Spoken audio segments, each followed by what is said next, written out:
According to the 2016 Australian census, the rate of homelessness in Australia has increased nearly 5% in the last 5 years, with the latest estimates revealing that over 110,000 people are currently homeless in our country. This equates to 1 person in every 200 people being classified as homeless in Australia. Of these frightening numbers, we know that around 56% of the Australian homeless population is male, with the remaining 44% being female. Alarmingly, 24% of the entire homeless population is in these circumstances because of domestic and family violence. Financial difficulties account for a further 20%, and the housing crisis accounts for 16%. The remaining percentage is made up by circumstances such as relationship issues, accommodation issues, health issues, lack of family support, and so on. With these numbers on the increase, it is imperative that action is taken, and taken fast, to curtail the alarming trend. Come along with us on our journey as we follow the stories of overcomers and speak to key social volunteers to find out how we can break the cycle of homelessness in Australia.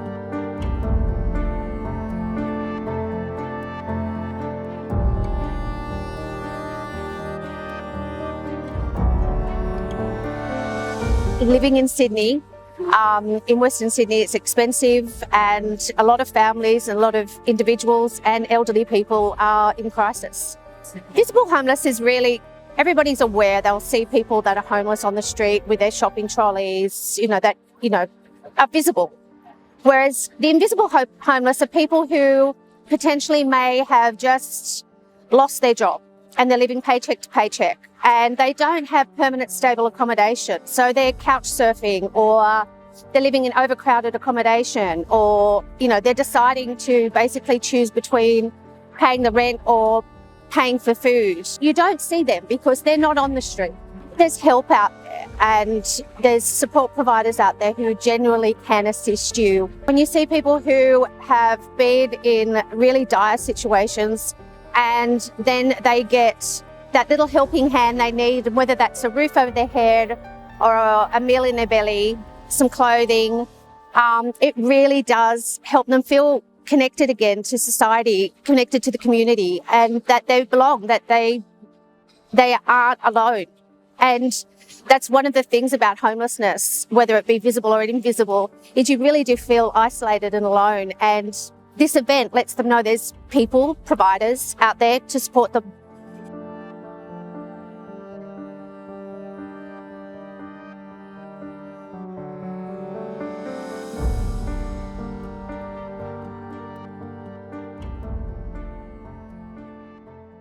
Western Sydney Homeless Connect is an annual event that happens on the first Monday of August during Homeless Persons Week in Parramatta every year. And we've been going since 2003. And the event is about bringing together some 50 organisations who work in the homeless services sector, non-profits and government organisations, and bringing all those organisations together on the day in a one-stop shop environment. It helps for people who are in need, looking for these various services, to be able to navigate in a more efficient, effective way and get lots of issues resolved on the day. Look, I'd say come along. It's a great day. There's lots of people out there who are able to help in many different ways. There's free meal to have, and health services and all sorts of good stuff. So it is a good day. It's an enjoyable day, as well as a day where you can come and find the help that you're looking for. 50 organisations will be here represented on the day. I think that many people in our community don't realise how many of their neighbours and people are at risk of homelessness, or the significance of our home being a place of safety for people. And if people feel safe, they've got a warm place to sleep, that gives them the energy then to be able to look at trying to sort out some of the issues that might be impacting on their lives or on the lives of their children and family members. I get really pumped in providing my own time and effort, like be able to connect for those people who are in need. And of course, Homeless Connect is just one of those. So you can't get anything better, feeling really good about yourself. I'm really big on giving back to community. So being able to be involved in the Homeless Connect is a real plus for me. My name is Ivan Emek. I left Yugoslavia in 1971 when I was 23 years of age. Actually, maybe the biggest mistake I ever made. Why? Because my father was an alcoholic. If he wasn't, I wouldn't be talking to you today. So at 23 years of age, coming to the country when I couldn't understand the language, I was sociophobic. So my life from the very beginning was a complete disaster. So luckily I had my sister, she came to this country 57. She sponsored me. And suddenly after 6 days with them, her husband and a Dr. Dora, her husband said, well, Ivan, I can't feed you for the rest of your life, I had to get a job. And suddenly, it was during the summer, at the end of summer, suddenly her husband would text me to this massive place, massive factory, noisy. And I said to myself, oh my, what am I doing here, mate? Because of that, I stayed in a factory in Penrith, copper factory, for nearly 10 years. And then I had 6 months before a long service leave. I had an accident. Copper tube stuck in the back, fell down, sciatica, surgery, and my life changed from 1980. Disability for 29 years. In the last 6 years, I put in age pension. Yes. Well, as I said, it's a hopeless situation. When I got injured in this factory, you see, and then I took the company to court, won a bit of money, sent some money home, bought a unit, had the factory in Penrith, and I went away in a small village outside Ballina. And life was pretty good. And then suddenly this loneliness sets in. Luckily, I learned the language reasonably well. And then had a car accident out of total desperation because I just had this feeling I don't belong to this country. Though I learned the language pretty well, there was something missing. This Croatian culture that we are used to on a daily basis. And suddenly in this foreign land, I'm not working, and out of desperation started writing poetry. So everywhere we go now, ask Miss Heather, ask Dr. Paul, Miss Sandra, I'm the poetry man, the loneliest man in the city. Homelessness is a state of mind. There's no need for anybody to be homeless. Many people, about 4 years ago, there was a village, homeless village at Martin Place. Have you heard of it? Have you seen it? Yeah. Well, another fellow by the name of Lance, New Zealander. Everybody went against this fellow. He tried to keep all those homeless people together, provide a meal or whatever. So the Department of Housing or maybe other organizations put most of the people into homes. And then maybe 60% or something. And the rest of it, and I've seen quite a few of them. I'd like to befriend them because they know what I do, they have a talent. And I'm going to start one verse about homelessness. Just I'd like to say one that people who have been camping out for years and years, alcoholic drug addicts, they're nicest people. Sometimes when they're in trouble, the homeless person would help them more than somebody stuck in the office somewhere or whatever it is. So this is verse about homelessness. Goes like this. The homeless. Yesterday, he just had bad memory. Today, he's slipping away. For tomorrow, I already feel sorry. This is a founding movement with my founding symphony. Though I've written better poetry, this is another, I'd like to have this book printed so people start appreciating homeless more than they do. And then I see them on a daily basis.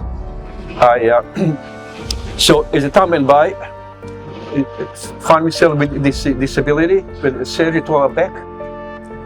I had a few drinks, a car accident, smashed my head, this or whatever. I was totally desperate because there's no income coming in, only disability support. So you try to survive the best you can. And I was grateful because the government kept me alive. I could afford to purchase food and a basic accommodation, and I've been to a boarding house everywhere, and there's always a bit of conflict, If you don't fit with those drug addicts in every boarding house is cheap, people like this, you don't fit in. So what you do? I just go in, have a sleep, whatever it is. But places like this in Brisbane, only far and few between. Sydney, they are everywhere. The cities. I've been only homeless for the last 15 months because the only way I had no car for 10 years because I couldn't afford it. And I love my car, my vehicle, it's my freedom. So that's where the Department of Housing, all those community services that come in. But many people are quite happy to be homeless. Are homeless for simple reason. They drink, they gamble, they drugs. And the place like this provides simple meal, which is affordable. In some places like Western Chapel, they charge for a meal a little bit more than these people do. But people now do find whatever it is. As a poetry man, and I like this country, the freedom of speech in this country, places like this, they have more pluses than minuses. The pluses are, I come here, say hello, people recognize me, particularly in Sydney. People get affordable meal, then basic rent, and most of the money used smoked, drinks, gamble, drugs. This is negative. And I don't take drugs. I'll get maybe or rugby occasionally. I have a beer occasionally. I don't smoke, no drugs. It's a typical Croatian culture. I'm only asked for something when I'm desperate. I'm desperate now, these people help me. And I say, thank you. We're all different. With me, car accident, physical, emotional trauma. I'm still a bit sociophobic. Physical, because I got double hernia. Sometimes I can't walk for 5-10 minutes. I operation lower back. So for me, it's a bit of desperation because I couldn't continue sleeping in a car for the rest of my life. Within the great ladder was sunrise, adventuring above the horizon into another day, spilling the name of the spender, showing the way to a land of unimaginable beauty for everyone to embrace, savor to see. The woman in shape, inviting, gentle to touch. The sensations not ending, this moment as such. Follow her quietly to the end of her dreams. The future was promising as it seemed. As a child in its infancy is hoping that one sunny day will bring the strength in his heart to will with a step in the right direction it will achieve. The sun is setting, the horizon is blaze, as you and I, with hope, they will never have to say goodbye. My name's Craig McDonald. Been on the street on and off since the age of 13. Grew up around King's Cross area. Just finally getting my life back together now. Well, it gave me some, I guess, hope of moving forward to where I was. I've now got a 2-bedroom housing commission unit. Finally got off the streets, Parramatta Mission, St. Vincent de Paul, helped me achieve these goals. Still working on other issues in my life to keep the stability there, I guess. Yeah. Takes a lot of work, a lot of willpower, but if you really want to do it, you'll do it, no matter what hurdles you come across, I guess. My advice is to, look for help, do what you can to get it, because the streets aren't the streets anymore. It's not old school no more. But yeah, you're better off in a property than on the street, because it's just a shame to see so many homeless.